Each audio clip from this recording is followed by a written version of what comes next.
नमस्कार, मैं आपके साथ शबनम। इस वक्त राजनीति में एक तस्वीर ने बड़ा तहलका मचा दिया है। वो तस्वीर है जयंत चौधरी को लेकर। दरअसल पीएम मोदी को आज संसदीय दल का नेता चुना गया। उस दौरान एक उनके मंच की तस्वीर सामने आई जिसमें एनडीए के दल के सभी नेता मौजूद रहे, लेकिन जयंत चौधरी उस तस्वीर में मौजूद नहीं थे, जिसको लेकर विपक्ष ने बवाल शुरू कर दिया, निशाना साधना शुरू कर दिया और कहा कि पीएम मोदी ने जयंत चौधरी का अपमान किया है, उन्हें मंच पर जगह नहीं दी है। समाजवादी पार्टी ने बाकायदा एक ट्वीट किया है। उस ट्वीट को लेकर उन्होंने निशाना साधते हुए कहा है, वो ट्वीट हम आपको पढ़ के सुनाते हैं।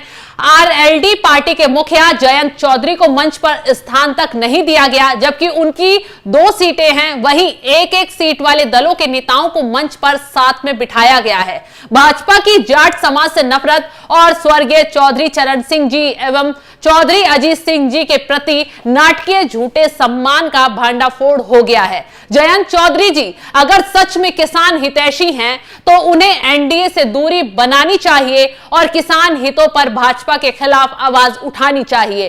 छोटे और नजदीकी लालच के चक्कर में अपने स्वाभिमान और किसान हितों का सौदा भाजपा से नहीं करना चाहिए। तो समाजवादी पार्टी ने अब बीजेपी पर तंज कस दिया है। निशाना साधा जा रहा है कि समाजवादी पार्टी बीजेपी जो है लगातार किसानों का अपमान करती रही और अब उन्होंने जयंत चौधरी का अपमान कर दिया है।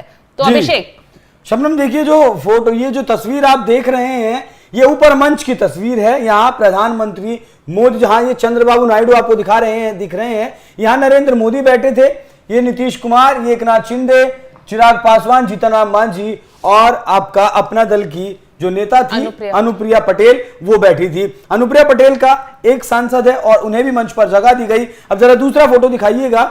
अब आपको इसको जो है, इस तस्वीर को देखिए। इस तस्वीर में आपको उधर से मैंने दिखाया कि किस तरीके से अनुप्रिया पटेल है, जीतन राम मांझी, चिराग पासवान, और इस साइड में जेपी नड्डा है, इस साइड में जेपी नड्डा है, राजनाथ सिंह है, अमित शाह है, अजीत पवार है, एचडी देवगौड़ा है और आपका एचडी देवगौड़ा और पवन कल्याण। प्रधानमंत्री नरेंद्र मोदी मंच से बोल रहे हैं, लेकिन यहां इस वक्त जयंत चौधरी इस मंच पर नहीं है। पुराना फोटो दिखाइएगा जरा एक बार, पिछला फोटो जो है वो दिखाइएगा जरा।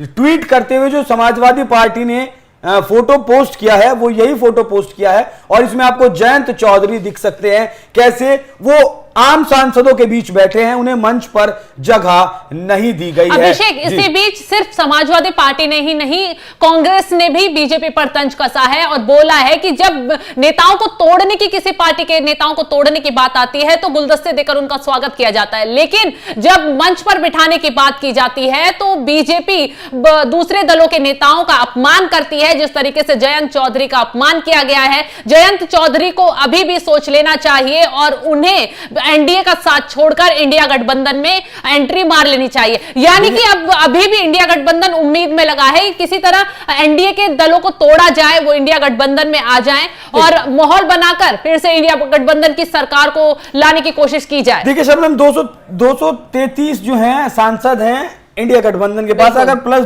2 जयंत चौधरी आ भी जाते हैं उनके साथ में तो भी उनके 235 होते हैं। लेकिन ये जो तस्वीर जयंत चौधरी की है, ये वाकई में सवालों के घेरे में खड़ा करती है। लेकिन अभी ना तो इस तस्वीर पर ये ऐसा क्यों हुआ, मंच पर जयंत चौधरी को जगह क्यों नहीं दी गई, उस पर अभी कोई सफाई बीजेपी की तरफ से नहीं आई है। लेकिन यहां एक सवाल यह भी है कि क्या जयंत चौधरी ने खुद इनकार किया था कि वो मंच पर नहीं बैठना चाहते, वो उनके जो 2 सांसद हैं वो उनके साथ बीच में, जनता के बीच में बैठना चाहते हैं, जहां आम सांसद बैठे हैं वो उनका साथ नहीं छोड़ना चाहते। हालांकि अभिषेक, ये मुद्दा इतना बड़ा होता तो जरूर बीजेपी की तरफ से अभी तक रिएक्शन आ गया होता या जयंत चौधरी इस पर कोई रिएक्शन दे देते। हालांकि इससे पहले जब एनडीए की बैठक हुई थी, पीएम मोदी के साथ सभी दल एकजुट हुए थे, तो उस दौरान पीएम मोदी खुद जयंत चौधरी से बहुत अच्छे तरीके से मिले थे। एक तस्वीर भी सामने आई है जिसमें वो गले लगाते हुए नजर आ रहे हैं। हमारे सहयोगी के पास अगर वो तस्वीर होगी जयंत चौधरी और नरेंद्र मोदी कि जिस वक्त वो 5 तारीख में मिले थे, तो उस तस्वीर को भी वो दिखाएं। लेकिन शबनम, जिस तरीके से समाजवादी पार्टी ये आरोप लगा रही है कि जयंत चौधरी का अपमान किया गया, वो मुझे नहीं लगता वो किसी भी दृष्टि से जो है उन लोगों ने सही कहा है। ये मंच बिल्कुल सही है। इस वीडियो में भी आप देख सकते हैं कि मंच पर जयंत चौधरी नहीं है, लेकिन जयंत चौधरी इस मंच पर क्यों नहीं है वो एक बड़ा मुद्दा है। क्योंकि जो बीजेपी है, जो भारतीय जनता पार्टी है, वो नेताओं के मान सम्मान का बहुत ध्यान रखती है। आप याद करिए जब जो कुशवाहा, उपेंद्र कुशवाहा जो हैं बिहार के, वो पार्टी से अलग हो गए थे और जब उन्हें टिकट नहीं दिया गया था, कुछ उनके आपसी मनमुटाव हुआ, विवाद हुआ, लेकिन बहुत सम्मान के साथ जेजेपी जब अलग हुई, अभी हरियाणा का चुनाव हुआ, जब लोकसभा चुनाव हुआ, हरियाणा की पार्टी जेजेपी जब अलग हुई तो बहुत सम्मान के साथ किसी नेता ने किसी नेता के लिए बहुत तल्ख टिप्पणी नहीं की। वहीं और रही बात जयंत चौधरी की, तो उत्तर प्रदेश की जाट नीति को लेकर वो एक बहुत मजबूत नेता हैं और बीजेपी ऐसा बिल्कुल नहीं चाहेगी। जरा ये तस्वीरें फुल फ्रेम दिखाइएगा एक बार जी शबनम। बिल्कुल अभिषेक, इन तस्वीरों में आप साफ साफ देख सकते हैं कि किस तरीके से मंच पर सभी नेता मौजूद हैं, लेकिन सिर्फ जयंत चौधरी मौजूद नहीं है, जिनको लेकर अब राजनीति तेज हो गई है। कांग्रेस लगातार बीजेपी पर तंज कस रही है, आरोप लगा रही है कि बीजेपी ने उनका पार्टी में जब उन्हें शामिल किया तो बहुत गर्मजोशी से उनका स्वागत किया गया, लेकिन आज जब बारी मंच साझा करने की थी, सरकार बनाने की थी, तो जयंत चौधरी को पीएम मोदी ने मंच पर जगह नहीं दी। वहीं समाजवादी पार्टी का भी कहना है कि पीएम मोदी किसानों के विरोधी रहे हैं और एक किसान नेता, एक जाट नेता का अपमान किया गया है, यानी कि किसानों का अपमान किया गया है, जिसको लेकर लगातार समाजवादी पार्टी और कांग्रेस अब बीजेपी को घेर रहे हैं। हालांकि अब देखने वाली बात तो यह है कि बीजेपी इस पर क्या रिएक्शन देती है और जयंत चौधरी इस पर क्या सफाई पेश करते हैं। तो इस खबर पर आप बने रहिए हमारे साथ, हम पल पल की अपडेट आपको देते रहेंगे। नमस्कार साथियों, हम लोग जब 4 जून के नतीजे चल रहे थे, मैं तो अपने काम में कुछ व्यस्त था, बाद में फोन आना शुरू हो गए,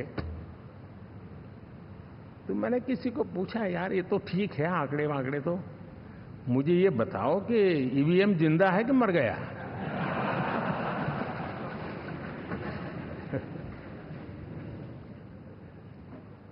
क्योंकि ये लोग तय करके बैठे थे कि भारत के लोकतंत्र और लोकतंत्र की प्रक्रिया के प्रति विश्वास ही लोगों का उठ जाए, और लगातार ईवीएम को गाली देना। और मुझे तो लगता था कि शायद इस बार वो ईवीएम की अर्थी का जुलूस निकालेंगे, लेकिन 4 जून शाम आते आते उनको ताले लग गए, ईवीएम ने उनको चुप कर दिया। ये ताकत है भारत के लोकतंत्र की, ये ताकत है भारत की निष्पक्षता की, ये भारत की ताकत है भारत के चुनावी तंत्र की, चुनाव आयोग की। और मैं मानता हूं कि ये आशा करता हूं कि 5 साल तो अब ईवीएम शायद मुझे नहीं सुनाई देगा, लेकिन जब 29 में हम जाएंगे तो फिर से शायद ईवीएम को लेकर के नाचने की शुरुआत करेंगे, क्योंकि इनके सुधरने की संभावनाएं बहुत कम है। आप देखिए, चुनाव के समय मैंने पहली बार देखा, शायद हर तीसरे दिन इलेक्शन कमीशन के काम में रुकावट आए, इसके लिए सुप्रीम कोर्ट के दरवाजे खटखटाए गए, भांति भांति की एप्लीकेशन, और एक ही टोली थी। और लोकतंत्र के प्रति जिनका भरोभार अविश्वास है, ऐसे लोग सुप्रीम कोर्ट का उपयोग करते हुए कैसे रुकावट डाले, इसका निरंतर प्रयास करते रहे।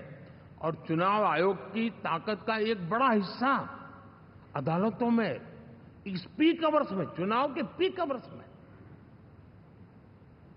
यानी कितनी निराशा लेकर के ये लोग मैदान में आए थे कि उन्होंने पूरा हमला उसी इंस्टीट्यूट पे लगा दो ताकि चुनाव के कोई भी परिणाम आए, हम दुनिया के सामने भारत को भी बदनाम कर लें। ये षड्यंत्र का हिस्सा था दोस्तों, और कभी भी देश उनको माफ नहीं करेगा। साथियों, इंडी गठबंधन वाले जब ईवीएम का विरोध करते हैं तो मैं सिर्फ एक चुनाव के रूप में नहीं देख रहा। मैं मानता हूं ये लोग मन से पिछली शताब्दी के सोच वाले लोग हैं। वे टेक्नोलॉजी को हम महत्व न समझते हैं, न टेक्नोलॉजी स्वीकार करने को तैयार है। और ये सिर्फ ईवीएम में दिखाई दिया, ऐसा नहीं, यूपीआई में दिखाया। जब हमने कहा कि हिंदुस्तान के लोग डिजिटल ट्रांजैक्शन करेंगे, फिनटेक की दुनिया में आज हिंदुस्तान का नाम हो गया, मानने को तैयार नहीं। आधार आज देश की एक पहचान बना है। मैं तो देख रहा हूं कि मुझे कई देश कहते हैं कि हमें आधार की पद्धति से आगे बढ़ना है, आप कैसे मदद कर सकते हैं। उस आधार को रोकने के लिए सुप्रीम कोर्ट में बार बार जाकर के परेशानियां पैदा की। यानी मूलतः ये प्रगति के विरोधी, आधुनिकता के विरोधी, टेक्नोलॉजी के विरोधी इंडी अलायंस हमने देखा है